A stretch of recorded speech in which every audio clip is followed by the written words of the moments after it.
কারণ জালেমদের বিপক্ষে শুধু মানুষ না, সৃষ্টি জগৎ সব এবং আল্লাহ নিজে। অনেকে মনে করে যে জালেমরা এত কিছু করে, কিছুই তো হয় না। আলা তাহসাবান্নাল্লাহা গাফিলান আম্মা ইয়ামালুজ জালিমুন। সূরা ইব্রাহিমের 42 নম্বর আয়াতের প্রথম অংশে আছে, আল্লাহ পাক বলেন, হে পৃথিবীর মানুষেরা, কি ধারণা করো যে জালেমদের সম্পর্কে আমি কোনো খোঁজ রাখি না, আমি গাফেল? না, ওদেরকে আমি ছাড় দিয়েছি। এ পৃথিবীর সবচাইতে বেশি তীক্ষ্ণ নজর আমি রাখি জালেমদের উপরে। ওকে ঢিল দেই কেন? যেন ওদের পাপটা পরিপূর্ণ হয়ে যায়। ওয়ালাহুম আযাবুম মুহিন, পাপ পরিপূর্ণ হয়ে গেলে আমি ওকে নিকৃষ্টতম যন্ত্রণাদায়ক অপমানকর শাস্তি দিতে পারবো। এই আয়াতের বাস্তব প্রমাণ আপনি দেখেন, কালামানিক বিসি পর্যন্ত উড়ে গেছে, বিসি উড়ে যায়নি।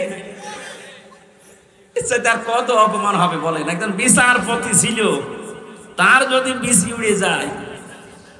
এই যে মহিন দিয়েছেন আল্লাহ, আযাবুম মহিন, অপমানজনক শাস্তি দেব। আমার মনে মনে খুশি আমি এই কারণে যে এই বাংলাদেশে যদি আল্লাহ আর কিচ্ছু না দেখায়, এই লোকটাকে আল্লাহ যা দেখাইলো আমি শান্তি পেয়ে গেছি। হ্যাঁ, সত্যি বলছে, আমি শান্তি পেয়ে গেছি।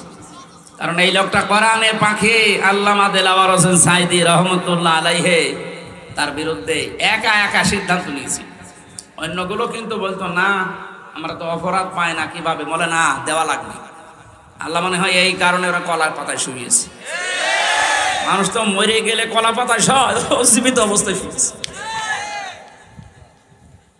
এই জন্য জালেমদের সম্পর্কে কিন্তু খুব তীক্ষ্ণ নজর আল্লাহর। ও কোনো মানুষ যেন জালেম হয়ে যাবেন না। যা বলছি এবার মিলান। সম্মানিত তাওহীদি জনতা, এ পর্যায়ে আলোচনা নিয়ে আসছেন কুষ্টিয়ার গর্ব, সারা বাংলাদেশে আলোচনা সৃষ্টিকারী বক্তা হযরত মাওলানা মুফতি আমির হামজা সাহেব। মাওলানা মুফতি আমির হামজা সাহেব।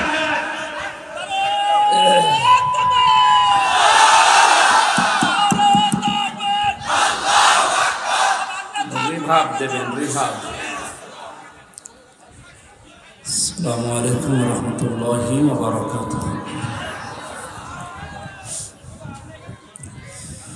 ইন্নাল হামদালিল্লাহি ওয়াস সালাতু ওয়াস সালামু আলা রাসূলিল্লাহ। আম্মা বা'দ, ফাউযু বিল্লাহি মিনাশ শাইতানির রাজিম। বিসমিল্লাহির রহমানির রহিম।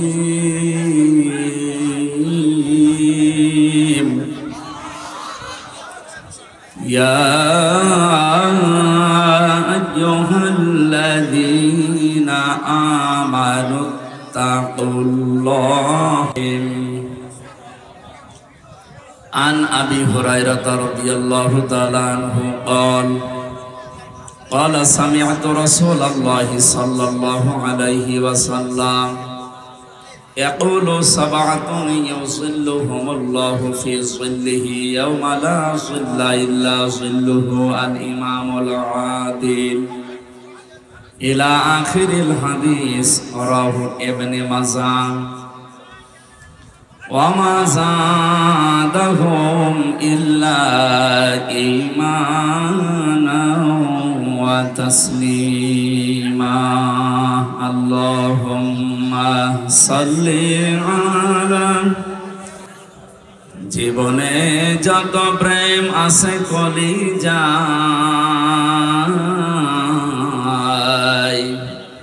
নবীজির তরে সবটুকু দিয়ে দেবতায়। বিনিময় শাফাত যদি তার পায়, মুছে যাবে জীবনে যত ব্যথা ভার। বালাগাল উলা বিকামালিহি কাশাফাত দুজা বিজামালিহি। حسنت جميع خصاله صلوا عليه وآله الحمد لله وتمت كلمة ربك صدقا وعدلا لا مبدل لكلماته وهو السميع العليم আল্লাহ পাক জানিয়েছেন, হে নবী, আপনাকে যে কালাম আমি দিলাম কোরআনের সব কথাগুলো সত্য কথা এবং ইনসাফ দিয়ে পরিপূর্ণ। 3 নম্বরে, কোরআনে যত কথা আমি দিয়েছি কিয়ামত পর্যন্ত এর কোনো রদ বদল নেই। সুবহানাল্লাহ বলতে পারেন না? উনি যখন বললেন যে আমি হেদায়েত দিচ্ছি না, জালেমদের দেব না, সুতরাং এই কথার কোনো রদ বদল। এজন্য জালেম যারা, বড় আফসোস লাগে আপনার জন্য। আপনার দুনিয়াও শেষ, আখিরাতও শেষ। দুনিয়া তো শেষ করে ফেলেছেন, আপনার আর কিচ্ছু নেই। যারা জুলুম অত্যাচার করেছিলেন, আপনার দুনিয়া শেষ, আপনি যাই করেন। আর আখিরাত শেষ কেন? কারণ আপনি আমার টার্গেট না, আপনি এখন আল্লাহর টার্গেট। ইন্নামাস সাবিলু আলাল্লাযিনা ইয়াজলিমুনান নাস, সূরা শুরার 42 নম্বর আয়াতের প্রথম অংশে আছে। আল্লাহ পাক বলেন, আমি নিজে জালেমদের বিরুদ্ধে অভিযোগ দায়ের করব, কেস করব, মামলা দেব। বলে জালেমের বিরুদ্ধে কিয়ামতে মামলা দেবে আব্দুল গফুর সাহেব। কে? আপনি ভাবতেছেন কত কঠিন কথা এটা? জালেমদের বিরুদ্ধে আজ এই দেশের কিছু মানুষ মামলা দিয়েছে, তাই ওদের অবস্থা যা দেখলাম। গত পরশুদিন আমার হাজিরা ছিল, আমার মামলা সব ঢিসমিস হয়ে গেছে আলহামদুলিল্লাহ। আমি বের হয়ে আসতেছিলাম আদালত থেকে, দেখছি আল্লাহর এক পাঁজি বান্দা, হাজি সেলিম না পাঁজি সেলিম, এর নামে হাজি লাগালে গুনাহ হবে। ওর যে চরিত্র এখন সব ফুটে উঠতেছে। এজলাসে দাঁড়িয়ে দেখলাম হাওমাও করে কাঁদতেছে, আর আশপাশে যারা দাঁড়িয়ে আছে, গালি তো 1 নাম্বার না, সব মানে 7 নাম্বার গালি দিচ্ছে। কি করলো বলেন তো? এই লোকটা জীবনটা শেষ করে দিল, দুনিয়াও শেষ, আর আখেরাতে তো হাজার হাজার লক্ষ লক্ষ মানুষের মামলার আসামি হবে এবং আল্লাহ নিজে ওর নামে মামলা দেবে। এই জন্য এই জেলাতেও যারা জুলুম করেছিলেন, আমরা দেখলাম অনেকে লাথি খাচ্ছে। আপনাদের এই এলাকার মনে হয় না, একটু দূরে যেখানে হয় হোক, লাথি খাচ্ছে যদি এখনই, তখন তো চোখ বন্ধ করতে দেরি, ফেরেশতাদের লাথি খাবে। কারণ আলেমদের নাম যে লোক তেতুল হুজুর দিতে পারে, ওরে লাথি না অন্য জায়গায় কিছু দেওয়া দরকার। এত বড় শয়তানকে আল্লাহ যে এই জেলায় দিয়েছিল, আল্লাহ কি যে করেছে, আর জেলা পাইনি। ওর জন্য সারা দেশে যে আমার মুখ ছোট হয়ে যায়। না, আপনি ওই জেলার লোক, তারপরেও বলি ভাই আমার বাড়ি কুষ্টিয়া সদর থানায়, ওই থানায় না, জেলা তো একটু ঝামেলায় আছে। আল্লাহ যেন এই সমস্ত মানুষদেরকে আর আমাদের সামনে নিয়ে না আসি। এগুলো সমাজের জন্য, দেশের জন্য, জেলার জন্য ক্যান্সার। এই জন্য আমরা ইবাদতে লিপ্ত হচ্ছি, ইবাদত করার মতো করবো ইনশাআল্লাহ। বাংলাদেশের ঐতিহ্যবাহী জেলা, আমার প্রাণ প্রিয় জেলা কুষ্টিয়া, নামটা শুনলে আমার অন্তর ভরে যায়।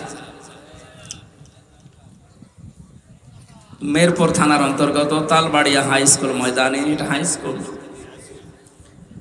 যুব সমাজের উদ্যোগে আয়োজিত, এলাকায় যারা ইন্তেকাল করেছে, কবরে আছে, তাদের রুহের মাগফিরাত কামনায় মাহফিলের আয়োজন।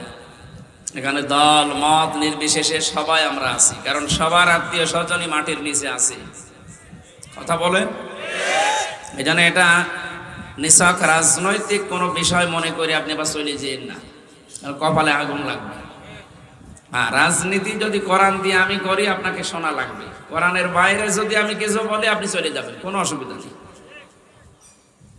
আগে যে ভয়টা দেখাতেন যে হুজুর রাজনীতি করবেন না, এখন এসে বলেন তো দেখি, আসেন। কয়েকদিন আগে বাংলাদেশের গোয়েন্দা বিভাগের যিনি প্রধান, ডিজিএফআই এর প্রধান আমাকে মোবাইলে জানিয়েছে, সারা দেশে কোরআনের কথা বলবেন, কোনো অনুমতি লাগবে না। প্রধান উপদেষ্টা ডক্টর মোহাম্মদ ইউনূস ঘোষণা দিয়েছে, অন্যান্য ধর্মীয় অনুষ্ঠান যেভাবে চলে, মুসলমানদের কোরআন প্রচার করতে কোনো অনুমতির প্রয়োজন নেই। যে এই ফর্সে আল্লাহ কোরআনে দিয়েছেন কথা, আপনি ওই ফর্সে বলবেন। কিন্তু কমিটিতে যারা থাকে, কর্তৃপক্ষকে বলবেন তারা যেন মেয়েদের প্যান্ডেলটা আলাদা রাখে, পুরুষের আনাগোনা সেখানে যেন না হয়। এখানে এরকম আছে তো? হ্যাঁ, ঠিক আছে, আলহামদুলিল্লাহ। যেমন আর ওই কথা তো আমরা মেনেই নিয়েছি। সুতরাং এখন আসেন, মাইক কেড়ে নেয় আলেমদের সামনে থেকে। এখন আসেন দেখি আপনার বুকের পাঁঠা কত। উনি আমাকে আর একটা তথ্য দিয়েছে যে আমি বললাম, স্যার আপনি এতদিন ছিলেন কোথায়? বস আমি কয়েকদিন আগে দায়িত্ব পেয়েছি, আমি ছিলাম না, আমি এখন মুসলমান হিসাবে যা করা লাগে আমি করব। আপনারা কোরআন প্রচার করেন, কেউ যদি কোনো জেলায়, কোনো থানায়, কোনো ইউনিয়নে বাধা দেয়, শুধু তার নামটা আমারে দেবে, ওর ঠ্যাং ভেঙে ফেলবে। আমরা তো এইটাই চাচ্ছিলাম, যে দেশে কোরআন বিরোধী কোনো মানুষ যেন মাথা ছাড়া দিয়ে উঠতে না পারে। সুতরাং এটা আমরা যারা মানুষ হারিয়েছি, কবরে আছে আমাদের মা বাবা, আত্মীয় স্বজন, একটা মানুষ যখন কবরে থাকে সে যেন সাগরে থাকে। একটা খড়কোটা পেলে যেভাবে মানুষ আঁকড়িয়ে ধরে, আমরা এখান থেকে আজকে মোনাজাত করলে, কোরআনে কারীম তেলাওয়াত করে পাঠালে, আল্লাহ পাক নবী জানিয়েছেন, সে যেন মনে হয় যে একটা কিছু পেয়েছে। কত অসহায় অবস্থায় আছে, আপনাকে 2-3 তলা 5 তলা বাড়ি করে দিয়ে আপনি জানেন, আর আপনি একটু সময় তার জন্য বের করতে পারছেন না। সুতরাং দলমত নির্বিশেষে যারা এসেছি, মহাবিশ্বের মহাবিশ্বয় আমাদের মালিকের মুখের পবিত্র বাণী কোরআনে কারীম তাফসীরুল কোরআন মাহফিলের স্বনামধন্য সভাপতি, এই যে কথা বলা যাবে না ভাই, সাবেক উপজেলা চেয়ারম্যান মিরপুর কুষ্টিয়া, বিশিষ্ট ইসলামী চিন্তাবিদ, রাজনীতিবিদ, আমাদের অভিভাবক, বাংলাদেশ জামাতে ইসলামী কুষ্টিয়া জেলা শাখার নায়েবে আমির আলহাজ মোহাম্মদ আব্দুল গফুর। নাম দেখেছেন, আল্লাহর যে নাম আছে 5000, তার ভেতরে একটা গফুর। এই নামের কারণে আল্লাহ লক্ষ লক্ষ কোটি বান্দাকে মাফ করে দিবে। গফুরের আগে আব্দুল লাগিয়েছেন, গফুরের বান্দা। এই জন্য যাদের নাম আল্লাহর নামের সাথে মিল করে রাখা, তাদেরকে এই গফুর বলে ডাকা যাবে না, আব্দুল গফুর বলা লাগবে, আব্দুল মান্নান বলা লাগবে, আব্দুল হান্নান বলা লাগবে। কথা বুঝতেছেন? অনেক সম্মানিত নাম, আল্লাহর নাম। মহান আল্লাহ তার এই গোলামকে তার বান্দা হিসাবে যেন তৈরি করে নেন, তার জীবনের ভালো কাজগুলো কবুল করেন। মানুষ হিসাবে যদি কিছু অন্যায় থাকে, আল্লাহ এই গফুর নামের খাতিরে মাফ করে দেন। সম্মানিত পরিচালক, আপনাদের এলাকার সন্তান মনে হয় নাকি? কোথায় বাড়ি? এলফামার, ইসলামিক চিন্তাবিদ, শিক্ষাবিদ জনাব মাওলানা শাহ সাহেব বিল্লাহ। আলোচনা রাখলেন মাওলানা হোসাইন আহমেদ মাহফুজ, কুষ্টিয়া ওলামা বিভাগ, বাংলাদেশ জামাতে ইসলামের অঙ্গ সংগঠন, জেলা সেক্রেটারি মাওলানা ইয়াসির আরাফাত জিহাদি সহ আমি নাম জানি না অনেকের, এই জন্য একবারে দোয়া করছি, ওয়ারাফা'না লাকা যিকরাক। যারাই আছে তাদের ইমান এবং আমল অনুযায়ী আল্লাহ যেন মান সম্মান দুনিয়া আখিরাতে আরো বাড়িয়ে দেন। বলেন বলেন, একবারে সব দোয়া করলাম বলে আবার রাগ করলেন না? মানে অনেক জায়গায় আছে তো। এক শিক্ষক বলছিল ছাত্রকে, আইসেলে এই গোট বানান কর। Sir ABCD EFG HIJKLMNOP QRST UVWX YZ, কি করবি? এর ভেতরে আছে, আপনি বানান করি নেন। আমি সব অক্ষর বলে দিয়েছি, আপনি শুধু GOOD বানান করি নেন। তা আমি একবারে দোয়া করেছি কোরআনের আয়াত দিয়ে, ওয়ারাফা'না লাকা যিকরাক। এ মঞ্চে বসা আছেন শ্রদ্ধাভাজন ব্যক্তিবর্গ, অত্র এলাকার বিভিন্ন রাজনৈতিক দলের নেতা কর্মীরা, সামনে বসা তাওহীদি জনতা, পর্দার আড়ালের সম্মানিত মা এবং বোনেরা, প্রশাসনের ভাইরা। এখন আর বলা লাগছে না, কারণ থানা পুড়িয়ে গেছে। কি একটা দুর্বিসন্ধি চলছিল দেখেছেন এই অনুষ্ঠানটা করতে। পাতি নেতা থেকে শুরু করে যার নাম নিতেও ঘৃণা লাগে জালে, তার কাছে কোরআন প্রচার করা হবে, অনুমতি নেওয়া লাগতো। কত নিচে নেমেছিলাম আমরা। এখান থেকে শুরু করে 1, 2, 3, 14 জনের কমপক্ষে অনুমতি নেওয়া লাগতো। কোরআন প্রচারে বাধা আমার মনে হয় পৃথিবী তৈরি হওয়ার পর থেকে এই 15 বছরের মতো হয়। আমারটা, অন্যেরটা আমি জানি না, আমি দেখেছি। সব কমপ্লিট করার পরে স্টেজ থেকে আমার নামিয়ে দিয়েছে। আমার 100টা অনুষ্ঠানের প্রায় 95টা বন্ধ করে দিত। বলেন সুবহানাল্লাহ। তারা যে সমস্ত কথা শোনাতো আমাদেরকে যে আমরা নিরাপত্তার জন্য এগুলো করি, দেখো এখন নিরাপত্তা লাগছে না? কথা বলে না কেন? বাংলাদেশ জামাত ইসলামী কুষ্টিয়া জেলা শাখার উদ্যোগে কিছুদিন আগে 500-এর উপরে প্রায় 700 আলেম এসেছিল এতিমখানায় কুষ্টিয়া। সব ঘরনার আলেমরা এসেছিল। এখানে 2.5 ঘন্টা 3 ঘন্টা আলেমদের আলোচনা হয়েছে।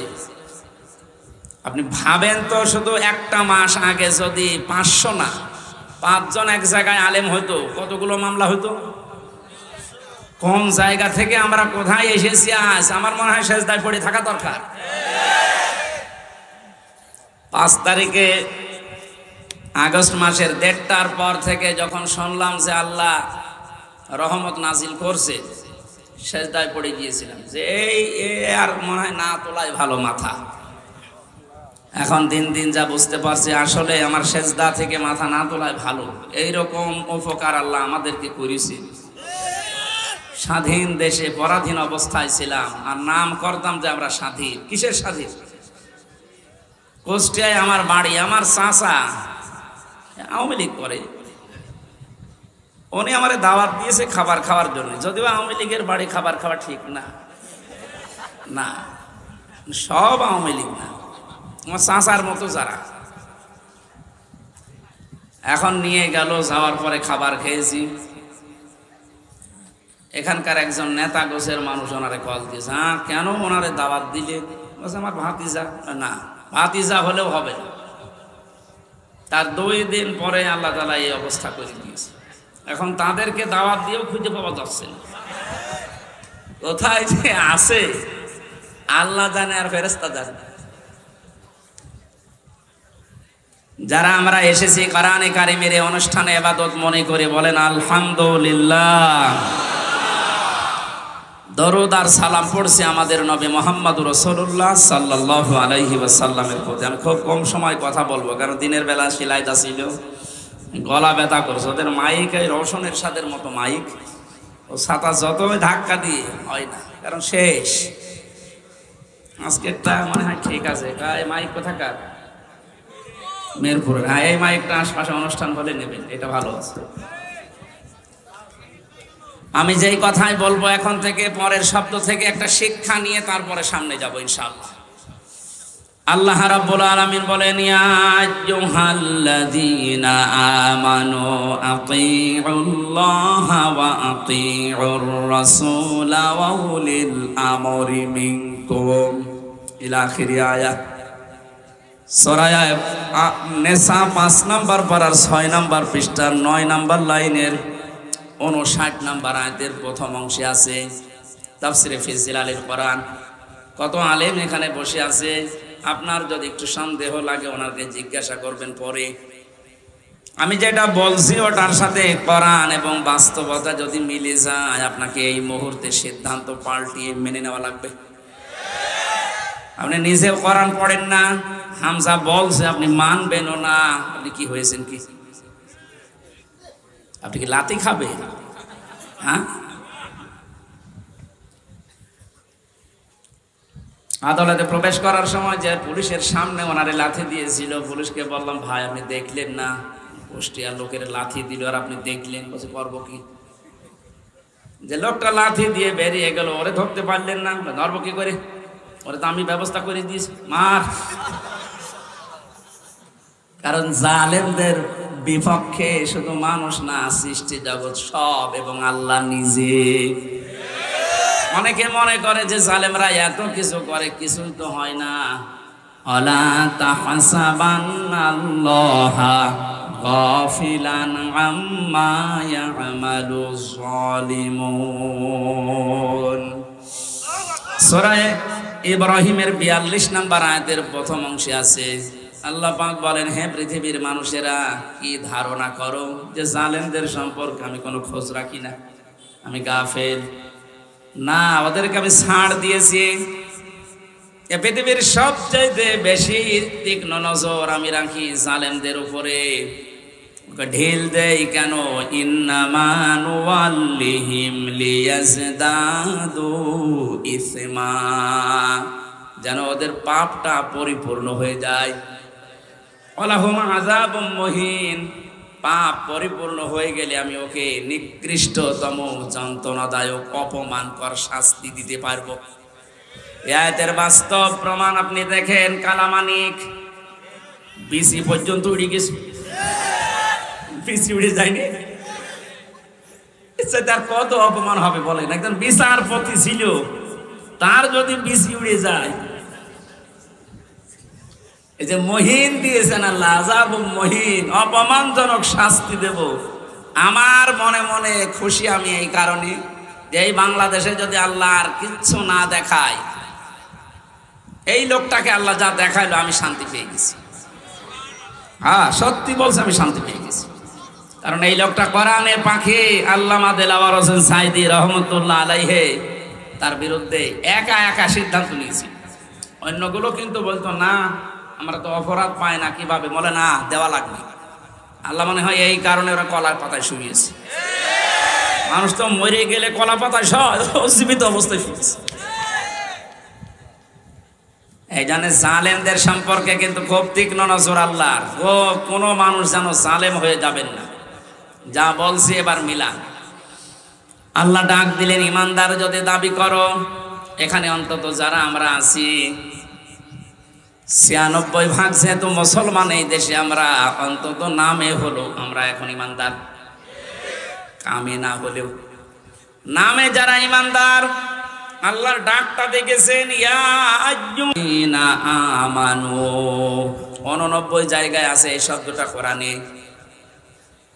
আল্লাহ রাব্বুল আলামিন যখন এমনি দুনিয়ার মানুষকে ডাক দেন, তখন বলেন ইয়া আইয়ুহান নাস বা ইয়া আইয়ুহাল ইনসান, হে পৃথিবীর মানব মণ্ডলী। শুধুমাত্র যখন ইমানদারকে ডাক দেওয়ার ইচ্ছা করেন, তখন তার এই হাত, কুদরতের হাত উঁচা করে মহব্বত নিয়ে বলেন ইয়া আইয়ুহাল্লাযীনা আমানু, আমি অনেক ভালোবাসি তোদের, আমার কথাটা শোন। আতিউল্লাহ, আমি আল্লাহর ইতাআত কর। আতিউর রাসূল, আমি রাসূলের, আমার রাসূলের আনুগত্য কর। শব্দের দিকে খেয়াল করেছেন? এই যে আতিউ, এই শব্দটা আল্লাহ নিজের নামে, রাসূলের নামে দুই জায়গায় দিয়েছেন। এটা ফেল, এটা ভার্ব, এটা ক্রিয়া। উলিল আমরি মিনকুমের আগে আল্লাহ আতিউ দেননি। আমি যত তাফসীর মিলিয়েছি, মুফাসসিরিনে কেরাম জানাতে চেয়েছেন, সবাই এক বাক্যে একভাবেই মত দিয়েছেন, আল্লাহ রাসূলের আনুগত্য করা লাগবে, কোনো প্রশ্ন করা যাবে না, আপনার বুঝে আসুক বা না আসুক। কিন্তু উলিল আমরি মিনকুম দেওয়ার আগে কেন আতিউ দিলেন না? কিয়ামত পর্যন্ত তো রাসূলুল্লাহ দুনিয়ায় থাকবেন না, তো উলিল আমর আসবে। নেতৃত্ব দেওয়ার মানুষগুলো একটা একটা করে আসতেই থাকবে। এটাকে যদি কেউ মেনে চলতে চায়, মাস্ট বি, তাকে দেখা লাগবে আগে বর্ণিত আল্লাহ রাসূলের গুণাগুণ এ লোকটার ভেতরে পাওয়া যায় কিনা। আল্লাহ রাসূলের অনুসরণ যদি ওই লোকটার ভেতরে পাওয়া যায়, আপনাকে মাস্ট বি মেনে নেওয়া লাগবে তাকে। আল্লাহ রাসূলকে মানা যেমন ফরজ, উলিল আমরকেও মেনে নেওয়া ওই সময় ওই রকম ফরজ। কিন্তু শর্তটা এই, দেখতে হবে লোকটা আল্লাহ রাসূলকে মেনে চলে কিনা। প্রাণপ্রিয় কুষ্টিয়াবাসী, একটু নিজের সাথে মিলাবেন এবার। সামনে যেটা আসতেছে, এটা অনেকে দুনিয়ার বিষয় বলে রাজনীতি মনে করে এড়িয়ে যেতে চান না। এটা দুনিয়ার বিষয় না, এটা আখিরাতের সাথে সম্পর্কিত। আমি কোরআনের চোখ, হাদিসের চোখ লাগিয়ে দেখতে পাচ্ছি, এটার দ্বারা হাজারো মানুষ জাহান্নামী হয়ে যাচ্ছে। আজকে সেলাই দাতে আমি দ্বিতীয় পয়েন্টটা বলেছিলাম, কিয়ামতে আল্লাহ বিচার ব্যবস্থা যখন আরম্ভ করবেন, প্রথম ধাপ, দ্বিতীয় ধাপ। প্রথম ধাপে একা একা ডাকবেন, দ্বিতীয় ধাপে যখন ডাকবেন আল্লাহ, তখন আর একা ডাকবেন না।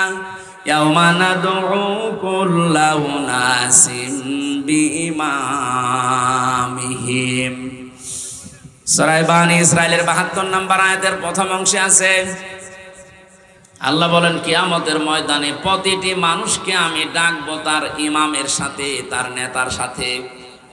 কার সাথে বলেন বলেন? আগে নেতা, এরপরে কর্মী।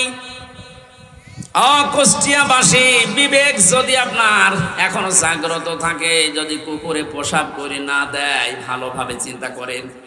আগে নেতা, এরপরে আপনি। আপনি বলেন তো আপনার মন থেকে, আপনি যারা আদর্শ মেনে চলেন, যাকে আপনি রায় দেবেন, ভোট দেবেন, এটা কিন্তু একটা ইবাদত। অনেকে মনে করে ভোট এ শব্দ কোথায় আছে? এদিকে আসে।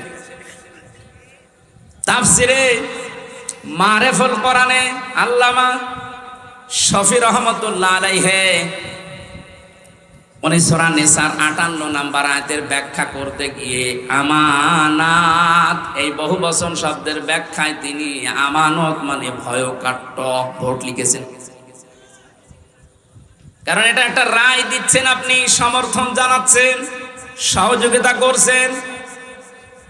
মাইয়াশফা শাফাআতান হাসানাতাই ইয়াকুল্লাহু নাসীবুম মিনহা ওয়া মাইয়াশফা শাফাআতান সাজ্জিয়াতাই ইয়াকুল্লাহু কিফলুম মিনহা ওয়া কানাল্লাহু আলা কুল্লি শাইইন মুকিতা।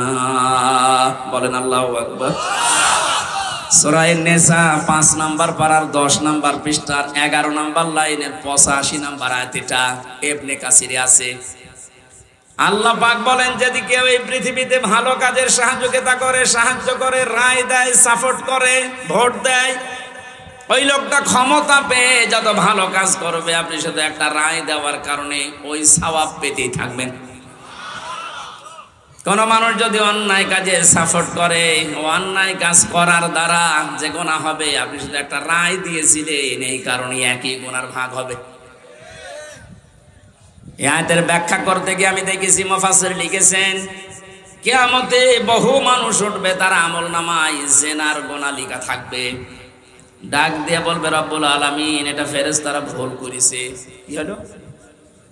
আমি তো জীবনে জিনা করিনি, আমার জায়েজ স্ত্রী ছিল, সারা জীবন আমি বৈধভাবে সংসার করলাম, আর তোমার ফেরেশতারা লিখেছে আমি নাকি জিনা করেছি। একটা কথা হলো, আল্লাহ পাক বলেন, বান্দা আমি জানি তুমি জিনা করনি। এমন লোককে রায় দিয়েছিলে যে লোকটা রায় পেয়ে সংসদে এই বিল পাস করেছিল। এরকম মানুষ এসে নেই?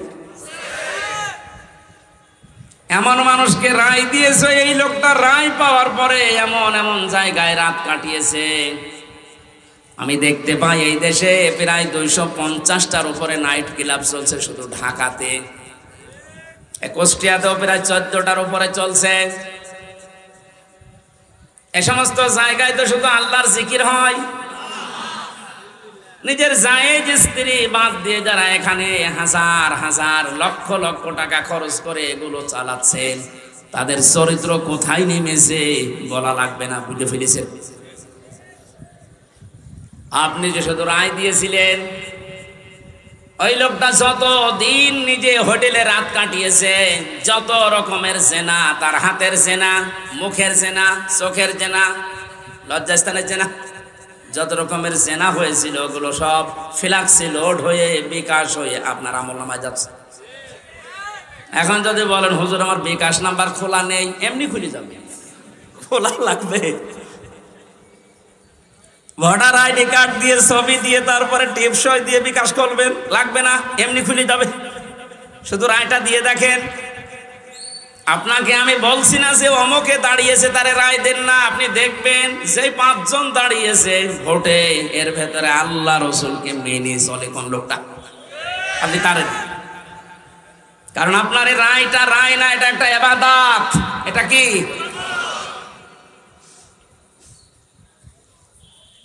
কত সুন্দর ভাবে আল্লাহ আতিউ শব্দটা নিজের নামে রাখলেন, রাসূলের নামে রাখলেন, কিন্তু উলিল আমরের আগে রাখেন নাই। এই কারণেই রাখেন নাই, কারণ আল্লাহ জানে বহু মানুষ আবেগে আন্দাজে অনুসরণ আরম্ভ করে দেবে। কোরআনে কারীম জানাচ্ছে ইত্তাবিউ মা উনসিলা ইলাইকুম মির রাব্বিকুম ওয়া লা তাত্তাবিউ মিন দুনিহি আউলিয়া কলিলাম মা তাযাক্কারুন। সূরা আরাফের 3 নম্বর আয়াত, 8 নম্বর পারার 10 নম্বর পৃষ্ঠার 3 নম্বর লাইনে এটা আছে। আল্লাহ পাক বলেন সবাই মিলে অনুসরণ করো, অনুকরণ করো যেটা তোমাদের প্রতি তোমাদের রব নাযিল করেছে। কুষ্টিয়াবাসী আমরা এক বাক্যে স্বীকার করি আমাদের রব আমাদেরকে দিয়েছেন কোরআন। কথা বলেন না কেন? কোন সন্দেহ আছে এর ভেতরে? তাহলে অনুসরণ করা লাগবে একা একা না সবাই মিলে। ইত্তাবিউ বহু বচন, এই জন্যই তো আহ্বান জানাচ্ছি। নয়তো আমি একা একা মেনে যদি জান্নাতে যেতে পারতাম আপনাদের জীবনও ডাকতাম না। এই যে কোরআন শরীফ আমি হাতে নিয়ে বলছি, সত্যি যদি আল্লাহ এখানে এক বচন দিত যে অনুসরণ কর তোরা জান্নাত দিয়ে দেব, আপনাদেরকে আমি জীবনও বলতাম না। কারণ আমার বাবার যা আছে আমার যা আছে আমি কিচ্ছু না করলে অন্তত মরণ পর্যন্ত আমার কেটে যাবে। আমি একা তো জান্নাতে যেতে পারছি না, আপনাকে আমার বাঁচানো লাগবে। কুল হাযিহি সাবিলি আদউ ইলাল্লাহ আলা বাসীরাতিন আনা ওয়া মান ইত্তাবা'আনি ইলা আখির আয়াত। সূরা ইউসুফের 108 নম্বর আয়াতে আছে আল্লাহ পাক বলেন নবী আপনি বলেন এইটাই আমার পথ, এইটাই আমার। আমি মানুষকে আল্লাহর দিকে ডাকি, আন্দাজে ডাকি না, আমি বুঝে শুনে ডাকি, আলা বাসীরাতিন দেখে দেখে ডাকি, কারণ এইটাই আমার কাজ। এবার একটা তথ্য বলছি হাদিস থেকে, বিশ্ব নবী জানিয়েছেন মানে মান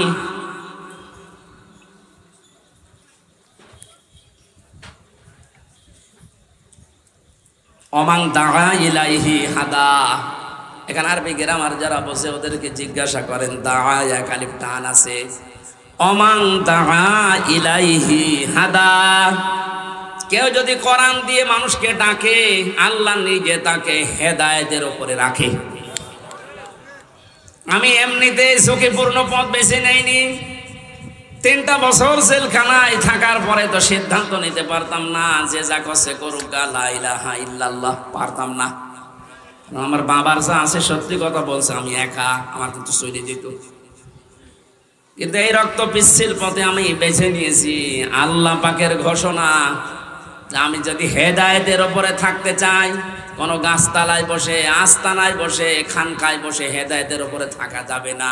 হেদায়েতের উপরে থাকতে হলে দাঁড়া আল্লাহর দিকে কোরআন দিয়ে মানুষকে ডাকা লাগবে। আমি যদি ডাকতে পারি আল্লাহ নিজে দায়িত্ব নিয়ে আপনাকে রাখবে হেদায়েতের উপরে। আর যাদেরকে আমি ডাক দেব তাদের অবস্থা কি? ফাকাদ হুদিয়া ইলা সিরাতিম মুস্তাকিম। এই যে আলেম যারা আছে ফা দিলেন কেন এখানে? কদ দিলেও তো অর্থ হয়ে যেত, আবার কদ বাদ দিয়ে দিলেও অর্থ হয়ে যেত। ফা শব্দটা প্রায় 19টা অর্থে ব্যবহার হয় বালাগাত মান থেকে। এটা তার ক্লাস চলছে না মাদ্রাসার, যে আমি একেবারে ভেঙে ভেঙে বলবো।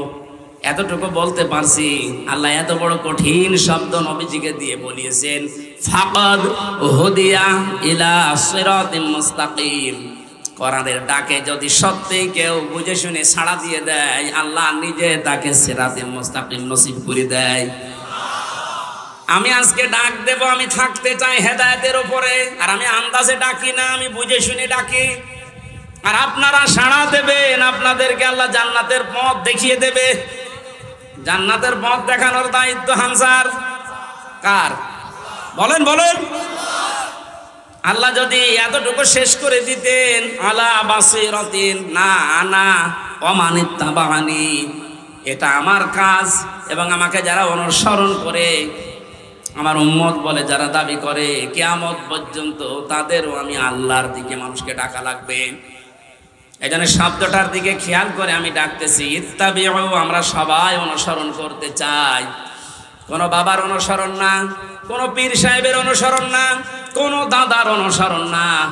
আমি অনুসরণ করব সবাই মিলে কোরআনের। আরো জোরে। আল্লাহ এতটুকু শেষ করলেন না, আরেকটু বাড়িয়েছেন, ওয়ালা তাত্তাবিউ, অনুসরণ করা যাবে না। মিন দুনিহি আউলিয়া, ওলির বহু বচন আউলিয়া। এ দুনিয়ায় কোন ওলি আল্লাহর অনুসরণ করার দরকার নেই। এই শব্দটা শোনার পরে মনে হচ্ছে আল্লাহ তার ওলিদের বিরুদ্ধে। না মানে বাংলা অর্থ করেন তো ঠিক করেন। অলা তাত্তাবিউ মিন দুনিহি আউলিয়া, কোন ওলির অনুসরণ দরকার নেই। আল্লাহ একজন ওলিকেও বাদ দেয়নি, সব শেষ। বাংলা অর্থ করলে মনে হচ্ছে আল্লাহ তার ওলিদের বিরুদ্ধে। না, ব্যাখ্যায় গিয়ে দেখলাম আল্লাহ এই জন্য নিষেধ করেছেন, কারণ আল্লাহ ভালোভাবে জানেন পৃথিবীতে বহু মানুষ এমন আসবে ওরা আল্লাহর চাইতে ওদের আব্বাকে বড় মনে করবে, যেটা শুরু হয়েছিল। 15 বছরে একজন আব্বার জিকির আমরা যত করেছি, আমার তো যতটুকু জ্ঞান বুদ্ধি, আমার মনে হয় যদি আমরা আল্লাহর জিকির ওই মনে মানে করতাম, আমরা আল্লাহর ওলি হয়ে যেতাম। আল্লাহ তাহলে ওলিদের বিরুদ্ধে না, আল্লাহ বলতে চেয়েছিলেন এইটা যে অনেকে আবেগে আল্লাহরে বাদ দিয়ে আব্বাকে উপরে তুলে ফেলবে। এই জন্য আল্লাহ সব বাদ দিয়েছেন, সব বাদ দে। কলিলাম মা তাযাক্কারুন। আল্লাহ আফসোস করছেন, না আমার এই কথাগুলো শোনার পরে বিশ্বাস করা দূরের কথা, অধিকাংশ মানুষই মুখ ফিরিয়ে চলে যাবে। আপনারা চলে যাবেন? যাবেন? আল্লাহরে আফসোস থাকতে দেবেন? দল মত নির্বিশেষে আজকে থেকে আমার এই সিদ্ধান্ত নিয়ে যাওয়া লাগবে। আমি যেহেতু রায় দেব সামনে, এটা একটা ইবাদত, নামাজের মতো একটা ইবাদত। নামাজ পড়লে সওয়াবের উদ্দেশ্যে, রায় দেব আমি সওয়াবের উদ্দেশ্যে। আমার আমল নামায় যেন হজের সওয়াব লেখা হয়, হজ না করেও। আব্দুল গফুর সাহেব যদি দায়িত্ব পায়, ওখানে যে যদি হজের পক্ষে কথা বলে, যেমন এখন ডক্টর আফম খালিদ সাহেব বলছে না, 7.5 লাখ 8 লাখ 9 লাখ টাকা লাগতো হজ করতে। উনি দায়িত্ব নিয়েই বলছে সিন্ডিকেট ভেঙে দেওয়া লাগবে। কোন কারণে এত টাকা লাগবে একটা ফরজ হজ করতে? 3.5 লাখ থেকে 4 লাখ টাকা হলে খুব ভালোভাবে হজ করা যায়। আমার পাশের রাষ্ট্র থেকে যাচ্ছে, আর আমরা এখান থেকে 8.5 লাখ 9 লাখ টাকা লাগবে কেন? এ সিন্ডিকেট ভাঙা লাগবে।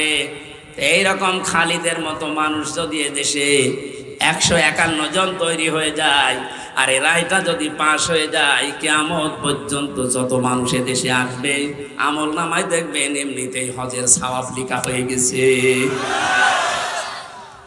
হজ না করে আপনি হাজি, কিয়ামতে আল্লাহ আপনাকে হাজি বলে ডাকবে, বলবেন আল্লাহ আমি তো হজ করিনি। আল্লাহ জবাব দেবেন, বান্দা আমি জানি তুমি হজ করনি।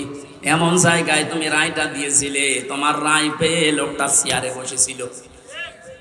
শুধু চেয়ারে বসে নাই, ওখান থেকে আমার একটা ফরজ বিধান হজের পক্ষে কথা বলেছিল।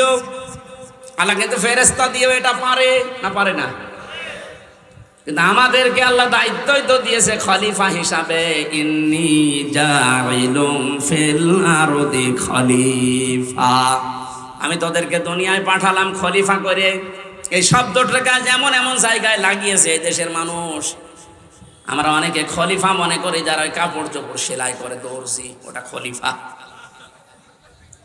এমনকি বাংলাদেশের এমনও জেলা আছে যেখানে চুল কেটে দেয় যারা, তাদেরকে খলিফা বলে। এমনও জায়গায় এদেশে আছে যারা ওই যে ছোট ঠ্যাং কেটে দেয়, খতনা করে দেয় না, হাসাম না, ওরা বলে খলিফা। আপনি বুঝেছেন কোথায় নিয়ে গেছে শব্দটা? অথচ খলিফা শব্দটা আল্লাহ নির্বাচিত করে পাঠিয়েছেন। ইন্নী, অবশ্যই আমি, জাইলুম ফিল আরদি খলিফা, আমি জমিনে খলিফা পাঠাবো। কোন জায়গায়? এই জবাব দেবেন, কোন জায়গায়? আল্লাহকে এখানে বলেছেন ইন্নী জাইলুম ফিল খানকা খলিফা। এখন তো খানকায় গেলেই মানুষ খলিফা হয়ে যাচ্ছে। কিসের খলিফা আপনি? খানকায় গেলে খলিফা হবে, কথা কোরআনে হাদিসে কোন জায়গায় আছে দেখান? আল্লাহ বলেন জমিনে খলিফা পাঠিয়েছি। ইন্নী জাইলুম ফিল মাসাজিদি খলিফা, মসজিদে খলিফা পাঠাবো। তাহলে কিছু জিকির আজকার করলে আপনি মাপ পেয়ে যেতেন। যদি বলতেন ইন্নী জাইলুম ফিল মাদারিসি খলিফা, মসজিদে মাদ্রাসায় খলিফা পাঠাবো, তাহলে সায়েম বিল্লার মতো একটা মাদ্রাসা করে কিছু ছেলে মেয়েকে পড়ালে আপনি মাপ পেয়ে যেতেন। আল্লাহ কিন্তু শব্দটা দিয়েছেন ইন্নী জাইলুম ফিল আরদি। কোথায়? ফিল আরদি, জমিনে। এই জমিনে আজ আমরা যেহেতু এই দায়িত্বটা পালন করি না, আমরা কেউ খানকায়, কেউ গাছতলায়, কেউ মসজিদে, কেউ মাদ্রাসায়, কেউ দরবারে। জমিনটা জালেমরা ফাঁকা পেয়েছিল, 180 মাইল বেগে চালাচ্ছিল।